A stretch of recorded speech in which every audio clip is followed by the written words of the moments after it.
Bonjour et bienvenue mesdames et messieurs na édition Nabiso Yasika entre nous tout sembo la question d'actualité na invité moko sur le plateau ya kolobela mingi makambo matali mboka na biso Congo édition alelo Yasika entre nous to yamba mona mboka Elvis Bolungu azali bongo analyste politique na ene to meka ko sembola ba question d'actualité azali bien sûr pro cash mona mboka Elvis Bolungu mbote mona mboka Raphaël.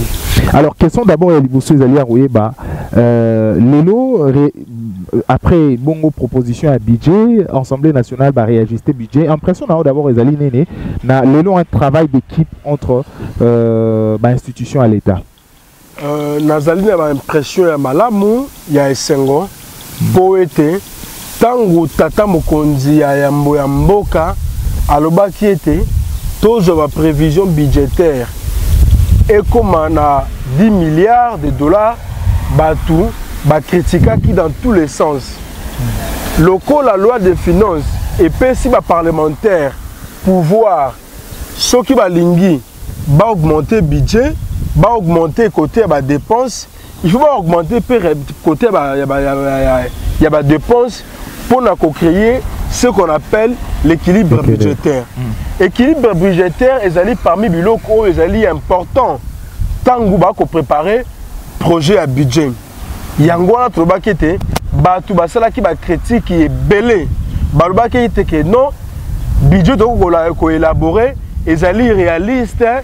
Et ali budget moko fantaisiste mais tant que parlementaire ba kei na kati ya commission spécialisée au tobengi commission ECOFIN ba sali ba analyse technique d'une manière approfondie ba mona ki était ezalaki malamu mingi ba loba réajuster logo abenga le poto budget la biso longwa de 10 milliards à 11 milliards et lingi kola ki c'était ba parlementaire ba créer ba rubrique non seulement les dépenses, créer des rubriques, il y a des recettes pour créer l'équilibre budgétaire. Et l'Union qui est dans Mboka Nyonso, et les chef de l'État n'a pas ça impulsion pour changement. Nambongo ne kota makasi. Tout le monde était impulsion à Tamo Konzamboka. Félix Antoine Tshisekedi de Chilombo, et les kokwaya si le niveau parlementaire, le lot a un résultat moko escompté. Et là qui c'était que il faut toujours oser pour n'être coupé sa sens na combat to bunda kilobi ya mbongo na kati ya mboka na biso. Alors combat mbongo na to tika na makambo etali monsolo makambo etali mbongo c'est vrai que ba réseaux sociaux na ba to ba koloba déjà sur un billet au kobima 10 000 francs au ba msuba ko benga ngo billet de l'alternance au elongi ya mwana mboka ancien président ya mboka na biso e kobima na président wa Kotisika Félix Antoine Tshisekedi e kobima d'abord aujourd'hui image wana ekolo belaoni en tant qu'analyste politique. Ezali proposition batuba sali pour la commémorer mokolo ya journée alternance parce que bobo sana ngote banda mboka Congo etigala ko exister c'est pour la toute première fois tout monde a mokonzo akota kine maponami asali de mandat na ye maponami salami mokonzi muso asikaya koti basali wenga le poto remise reprise passation civilisée à pouvoir ezali eloko ya liboso même en Afrique centrale oyo mboka ya Congo etikali na kosala lelo to ko bosala te ndeko na biso Kabila azali partenaire na bisiko to komi lelo yo to koki soki mokete tozala na ba discours du genre ezali ko la kisete tozali le roi na mépris na ndeko na biso Kabila ezali proposition basalaki na moni yango mabete soki na ba instance décisionnelle bandimi eloko wana elekana ko salama na komona mabe moko wana soki moki wana en tant que moto bundi pe na nzela ozalaki moto ya terrain ebele ba koya pe na kati ya terrain est-ce que ces billets peut-être de famille comme famille ya Rossi Chimanga de famille ya 13 Pangala ba koisa ba perda bandeko na bango pour ces combats en fait ba mona lobby aujourd'hui la même personne azalaki na gestion mboka na biso ba tebele ba critikaki azana billet moko bango balia est-ce que ces billets eko souffrir tende ti billet moko à l'époque ya Mobutu billet je crois qui a donné je ne sais plus en fait que le terme au bateau baboya comme Mobutu et Etienne Tshisekedi a ebisaka bato balia yango te est-ce que faut souffrir na yango te esengeli oyo ba eloko moko la meilleure manière, la meilleure façon, il y a qu'honorer combat Thérèse Kapangala, combat à Rossi Timanga, et zali changement de comportement la biso, na kati ya gestion la biso. Ça n'a rien à voir avec la photo. Le loyo, biso tozu possibilité à accompagner Tata Mokonzi Mboka Yambo, président Félix Antoine Tshisekedi, qu'honorer au combat à Rossi Timanga, oh biso banso to salaki, et zali été pour créer rupture en termes de gestion. Ce qui lobby, bateau to combataki, gestion la bango zali caractérisée la moyibi, l'impunité, la corruption. Biso bayo to lelo, to bongwana, to changer makanisi, to tika moyibi, to tika ba détournement, to aider Mokonzi Mboka na molongo pour être mbongwana sur le quota. Et loko ko no combat aussi ezali mbongwana na kati ya bizali na biso ba congolais. Na kati ya bizali na biso ba to bundisa ki ndeko Kabila lobi na système na ye. Mais photo ezali na impact mon côté en termes de combat. Le peuple congolais a zosé la changement na rupture en termes de système na biso. Yango to ko bunda tongo pe pourquoi pour être biso to changer le lenge ko kamba mboka bitumba makasi yango wana. Alors, Lelo, c'est vrai, c'est une question, avant tout que dossier vraiment très sensible, autour de discours et chef de l'État, parce que c'est ça, avec ça, nous clôturer l'édition d'Abisso. Mais d'abord, avant tout, le discours et chef de l'État, Ndeko Kabila, où hier, on avait toujours l'habitude de déranger notre frère Kabila, et à l'époque même, avec cette vidéo, il y a Etienne Tshisekedi tout à l'heure, Rwandais, est-ce qu'il y a une contradiction hier et aujourd'hui dans le combat? Ezali impression bino boko pesa na baton. Biso en fait. Biso to bunde komboyo. Parce que vidéo de Etienne Tshisekedi wa Mulumba. Biso combat to bundaki ya liboso ezalaki pona un alternance politique ça au sommet de l'État. En termes de gouvernance, toi apporter mbongwana.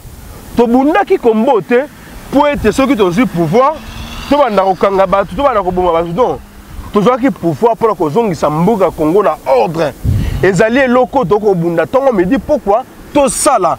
Et puis tout ça liango na lolengo to gérer mboka et ko la kisate toi na souci mbongo na sur le quota. Maintenant on va que discours Mokonzi Mboka. Rien n'a changé sur le président de la République. Mokonzi Mboka ko traiter ba tuba Rwandais ngo zo baté. Ezali bitumbu kota la kati ya est et que to mona kete ezala ki de implication ya ba congolais mususu na kati ya biloko wana. Le chef de l'État n'a jamais qualifié qui que ce soit de Rwandais dans ce pays. Il faut toujours bosser la mémoire. Je parle de Etienne Tshisekedi hein. Je parle de Etienne Tshisekedi. Cette vidéo il non. Okoki ko illustre vidéo te sans yebisangai. C'est que là on a lobby. Rwandais oyo ba lelo oyo tozongi sa bango lelo na Rwanda. Mais ba Rwandais ba ya ki to mona ki. Il parlait de lui hein, ba le général Kanyama na Mokonzi na eux, il parlait de lui hein directement. Il y a polémique. Non, c'est pas polémique. Non, s'il te plaît. Il y a polémique, c'est il y a il y a solo et c'est cette vidéo au monde entier bien sûr. Le plus important c'est pas ça. Le loyo eloko ya motuya oyo koko tuna ngai ezalete lolenge kani tu rediriger la question et non voilà lolenge kani to ko tambolisa mboka ba Rwanda ba kotaka na afdelawa congolais ne soyez bien ngo tango papa Félix Tshisekedi tango papa Etienne Tshisekedi Mulumba ekoloba ay ko sala lision ndenge afdel yakati lelo tolongola makanisi ya bokabwani tolongola haine tolongola et loko bota été congolais a comme ça ne déconne congolais les loyo nous sommes conscients bah devoir aux autres de la bison et devoir la polémique et les to ko bunda ton me dit pourquoi tous en ma coquille il y a que ça peuple congolais lipa médicaments d'hôpital transport tout sécurisé les lots aussi pouvoir et loko ko intéressé biso plus les alliés angwana le reste au début avant combat et après combat c'est pas la même chose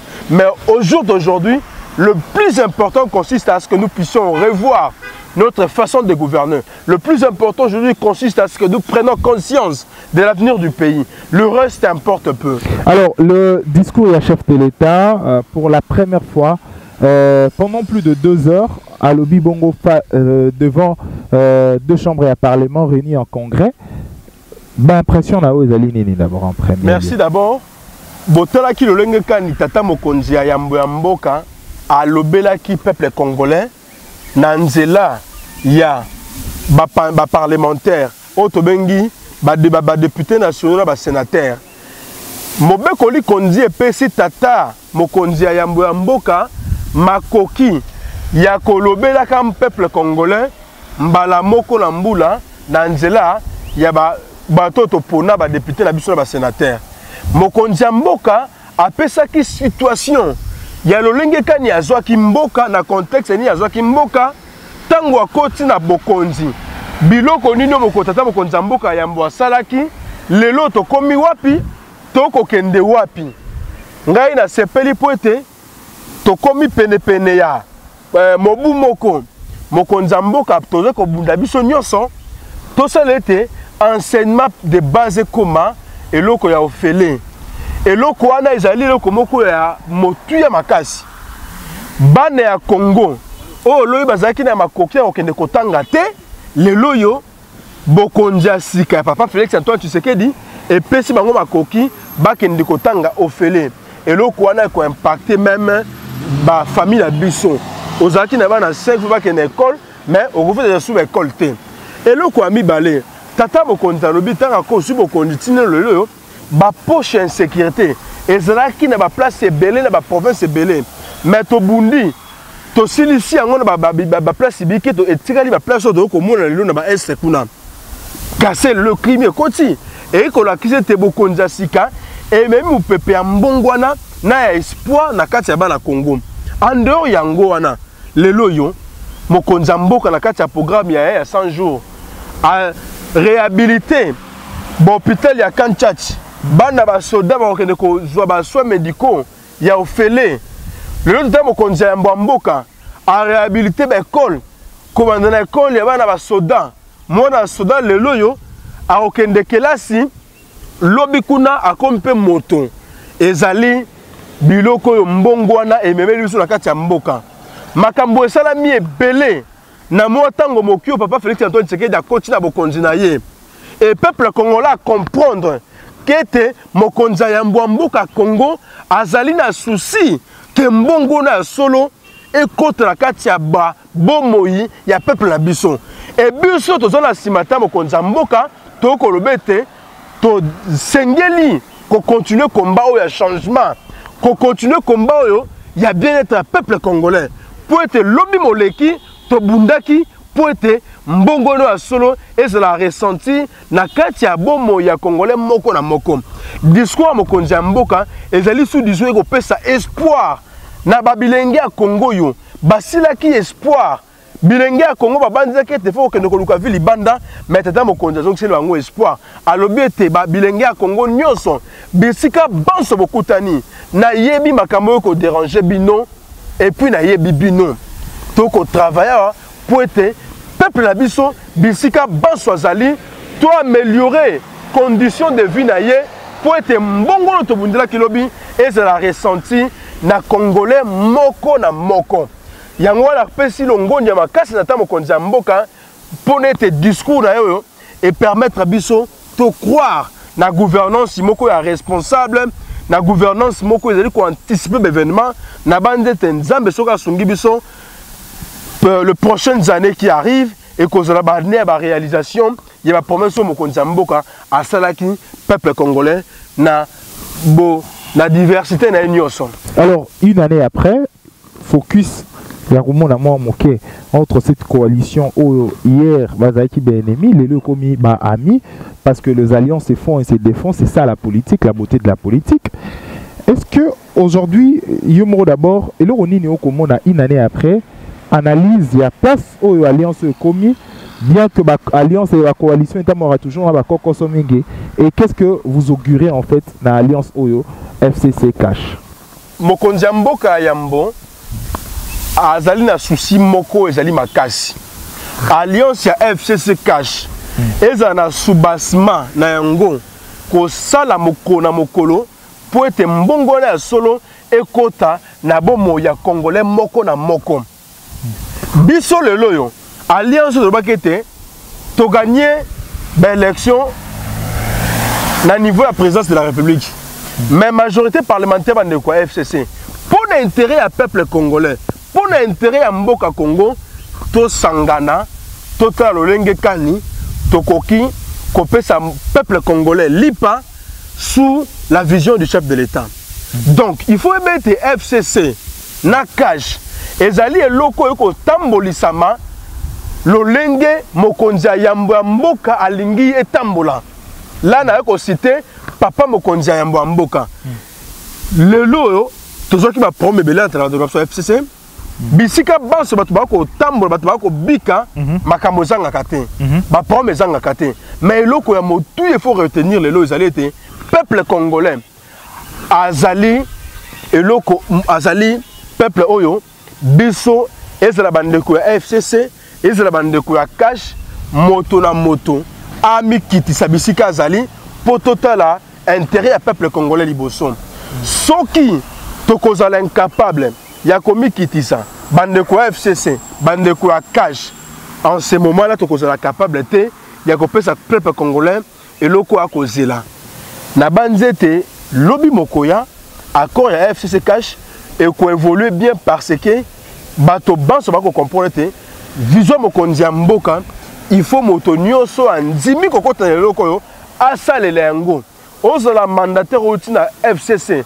ezala outi na cash ozala ministre il y a qu'une seule vision politique il y a moto azali comptable lobby vis-à-vis na peuple na biso ezali président de la République et biso banso toko saloyo toko travailler sous la vision politique du chef de l'État yende abataki campagne peuple congolais amona que te vision mokonzi mboka yambo tango azalaki candidat ezalaki vision pesaki espoir yango wana baponiye et biso ba base totikali tokoki soki mokete ko travailler libanda ya makanisi ya ta mokonzi mboka na ko souhaiter te biso FCC biso bato cash na bande kwa FCC to sangana pour l'intérêt peuple congolais to kende liboso. Et l'appel du président de la République, un appel na opposition va s'organiser, il renvoie priorité à renvoyer plutôt question à parlement parce qu'il y a ordre parlementaire aujourd'hui.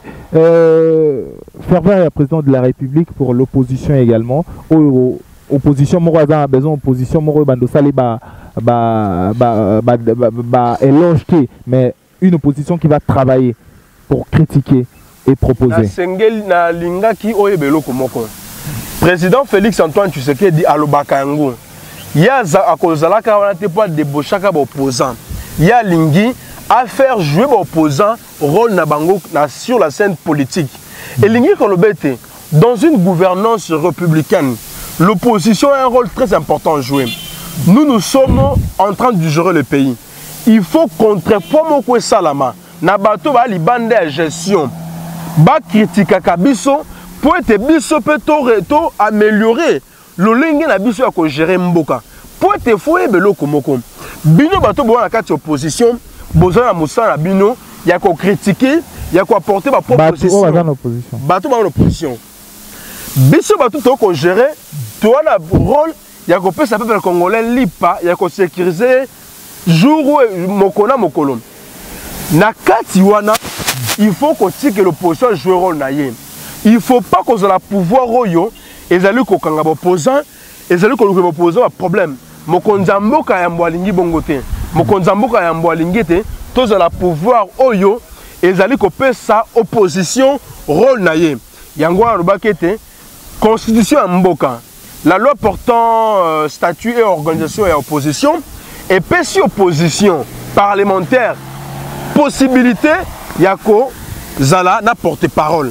Ou yako zala un interlocuteur valable, soit comme a dit le chef de l'État, un interlocuteur ou un contradicteur valable.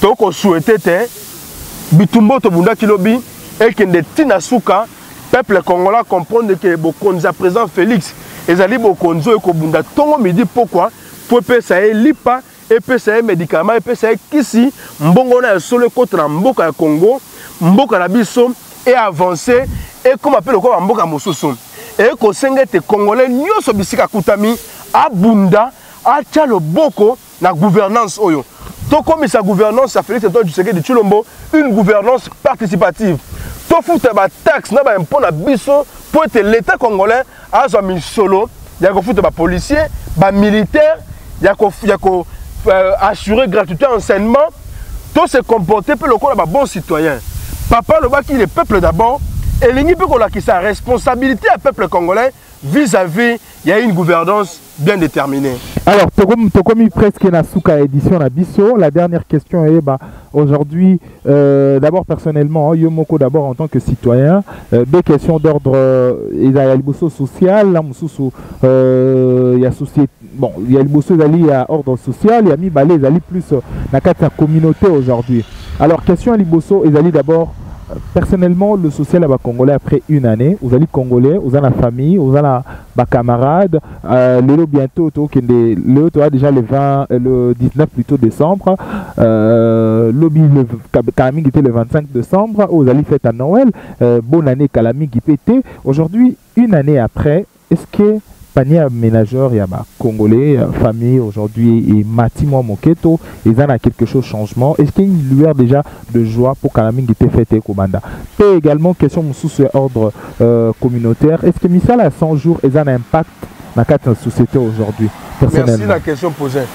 Et là, dans l'ingénieur a précisé, tant que tu as un social, et l'ingénieur a dit que tu as lié ça les social, non. Tant que tu social et la qui cité l'IPA ou quoi on a ton son non social les alliés termes polysémiques ça englobe beaucoup de choses na lobi panier aménageur kana lo babon na lo ba mingi ko lia po wana so lié to ko na lobi moko na sali focus na sali focus na lo moko na lobi moko ya biloko na préciser pe vous parlez du social et laissez-moi vous parler du social. Le social ne se résume pas en termes du pain. Le social, c'est un mot polysémique. Ça peut être expliqué de plusieurs manières. Le lot de rendre gratuité enseignement de base, ça fait partie du social congolais. Le loyo, ma famille à Congo, Obazaki na bana mi balé mi satu mi nei, bana bakokende kelasi, papa ndako kofuta sous minervalité. Ça impacte le social des Congolais.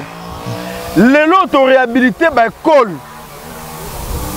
Ça impacte le social des Congolais. Tout à l'heure qu'on réhabilité quelques bâtiments, na unikin, ça impacte le social des Congolais. Nous sommes en train de réhabiliter certains hôpitaux, ça impacte le social des Congolais. Nous avons réfectionné des routes, nous avons reconstruit des routes, ça impacte le social des Congolais. Vous ne pouvez pas parler du social dès lors que vous n'êtes pas en mesure de faire déplacer un produit dans un endroit X vers le centre de consommation. Mais c'est ça le social. Il n'y a pas de développement sans les routes. Il n'y a pas de développement sans l'électricité. Et il n'y a pas de développement sans l'instruction. Talaba pilier, il y a gouvernance, il y a mokonza mboka. Social et écolaxanine, kelasi. Maï, lotiliki, éducation, les alignés sont la bengi sociale. Tozali à bientôt là, je suis fier du chef de l'État. À Sali, oh yobate belé ba ko sala tena une année. Et là quoi gratuité pour comprendre l'impact na ngo, faire la perte de famille. Aux gens à 5 bancs ndaku. Nous devons comprendre ce que ça représente la gratuité d'enseignement. Il y a un appel si coup de chapeau dans mon konzi mboka, token de liboso, le loyo une année après notre gouvernance sur le plan social. Non, c'est ça. Sur le plan social, le chef de l'État fait beaucoup de choses.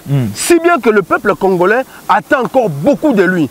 Mais aujourd'hui, je peux crier haut et fort que nous avons réussi en termes d'une année à faire quelque chose pour le peuple congolais sur le plan social.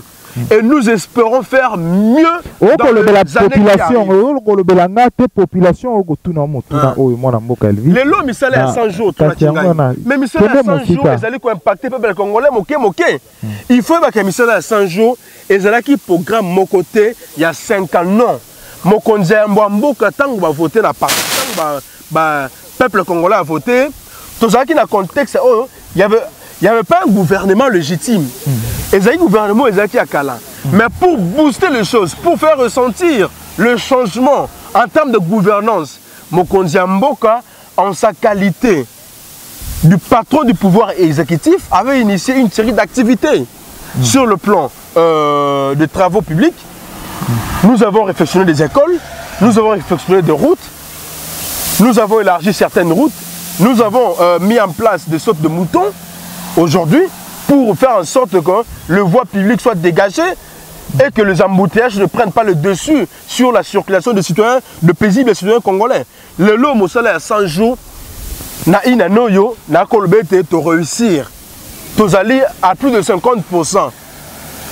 Si bien que Makambo belé, il fallait ça lamenter à 100 jours et ça l'a mis le lengue to kana quitté, mais je suis très satisfait. Tous allés au délai à moyenne. Faut tenir la vérité. Tout n'a pas été fait exactement comme nous l'avions souhaité, mais beaucoup ont été faits. Et ce qui a été fait aujourd'hui a impacté visiblement la vie de nos concitoyens. C'est la raison pour laquelle je voudrais pour une dernière fois saluer l'esprit d'ouverture qui anime le chef de l'État, saluer les initiatives et la responsabilité que le chef de l'État fait preuve au sommet de l'État. Et nous les jeunes Congolais, et nous qui avons combattu hier, nous qui étions hier dans la rue, nous disons, nous sommes fiers de vous, Monsieur le Président, et nous allons devoir vous accompagner pour que nous puissions essentiellement arriver à un résultat escompté en 2023, parce que nous serons des comptables, Bissot. Peuple congolais, tout le Bissot, comme le chef de l'État le bien le peuple congolais bilan en 2023 et que l'adversaire ils seront en face d'une gouvernance qui a un bilan à présenter. Et je suis convaincu qu'avec le chef de l'État en place, nous allons réussir ces paris. Mbandeko Balandi à Vision Plus TV et Congo Web Télévision, Tokomina Souka, il y a édition à Lelo, et Zaki Bongo et Sengo Abiso, encore une fois de plus, moi, Mboka. Elvis Bolungu, je rappelle qu'Azali, analyste politique proche, naït au symbole qui va question d'actualité. Merci Nabino Walada Biso, la Vision Plus TV, mais également dans Congo Web Télévision pour nous permettre Bino Bozala Bongo au cœur. Il y a ma question sur l'actualité, mais tout les acquis à Biso, ma préoccupation Nabino, ma réponse y a mon Mboka Elvis Bolungu. Ensemble, tout serait sur édition Nabiso à Lelo. Tout coup prochainement pour une édition Moussoussou. D'ici là, portez-vous bien. Merci. Au revoir.